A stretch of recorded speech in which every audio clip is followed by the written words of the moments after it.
Hello? By 1968, Thora's mother, Lillian, was living with her in Phoenix, Arizona. One evening, they received an unusual call. And I heard her say, I didn't think you'd ever find me. and I thought, it must be an old boyfriend.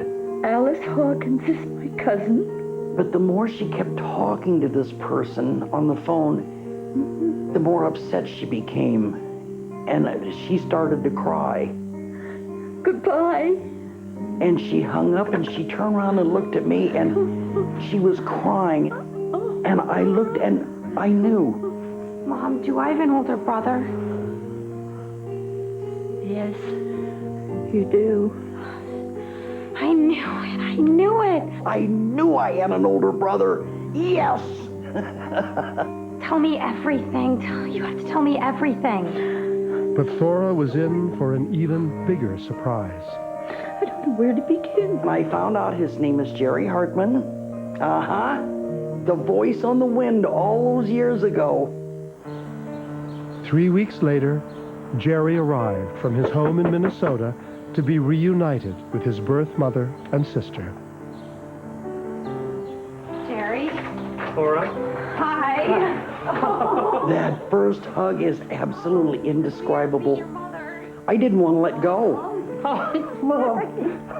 He was right there where I could touch him and feel him and know he's real.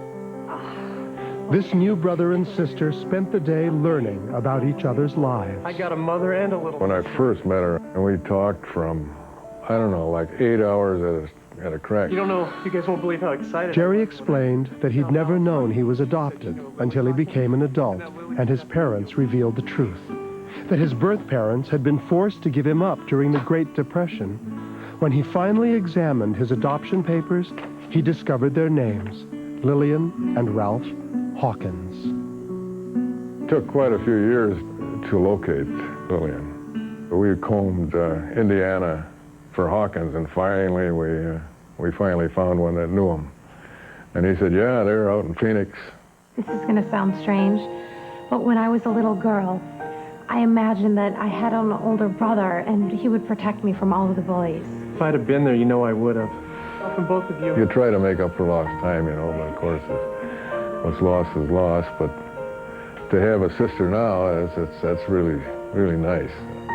It's been more than 30 years since I met my sister, and now that I've had that 30 years with her, and I feel like my life is complete now. To have all of this suddenly come together, she has her son back, I have my brother. It's a miracle.